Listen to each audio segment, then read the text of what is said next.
The final season of Breaking Bad is well underway, okay? And I know that fans of the show, like myself, are absolutely nuts about seeing the plot unfold for themselves. Twitter and the internet be damned. So, spoiler alert, if you recorded last night's episode and you didn't watch it yet, don't watch this, come back and watch this after you've seen the segment and you are caught up.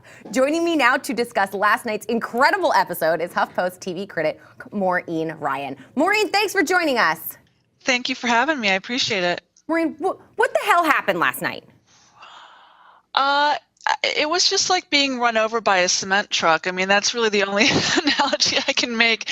You know, I would assume that everyone who's watching now has seen the whole series thus far, and so you know, it's an accumulation of all these different characters and what they've been through and what they've done, and I just feel like all of it came together and so many awful consequences happened all in 1 hour. It was just emotionally, physically, mentally devastating.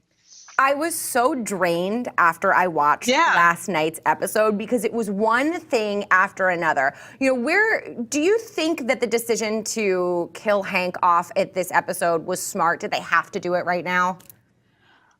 You know, it's funny because I think it was an amazing episode. It's so creatively well executed that I can't sit there and go, well, I would have changed this. I mean, last week's episode was great.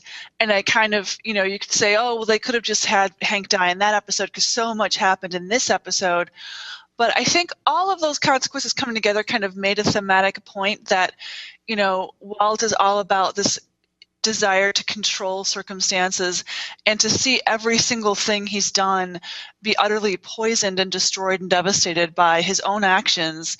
It gave it all so much weight and so much power together, but man, it was difficult to watch. I was glad I was not the only person who just was like, I can't sleep. I'm, you know, at a loose end. It just kind of melted people's brains in a way that I have rarely ever seen with a TV show. So for people who, I don't know, aren't as caught up as we are for whatever reason, you people are crazy, can you try to explain why this particular episode was so difficult to watch? I mean, I had such a hard time because it's not like one of those episodes where it goes up, it goes down, it goes up. It was high octane the entire time.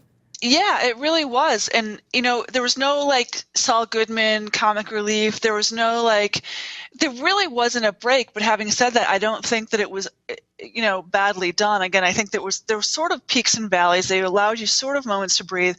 But I don't know about you, but a lot of people on my Twitter feed or, you know, in comments or emails were saying like, I had to step away. I had to pause, like, because it just was too much. And I think, you know, it's one of those situations where as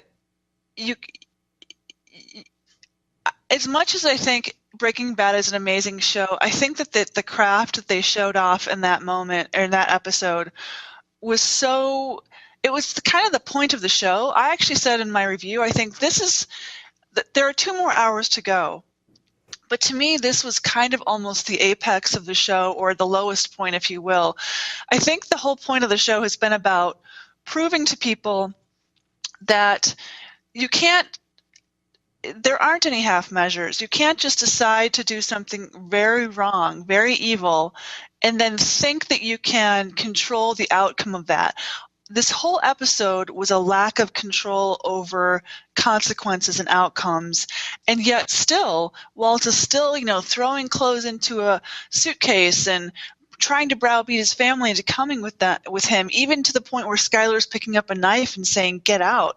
You know, it's just he still thinks he can control how things will play out, and he can somehow buy back Hank's life with money. I mean, you can't control people, you can't control events, and you can't decide that the world will do your bidding. I mean, but Walt has never learned this lesson. I don't even know if to this moment he learned that lesson. Maybe he learned it in terms of giving Holly back, which, you know, I don't know about you, but if she hadn't been safe in safe custody by the end of that hour, I would have lost my mind.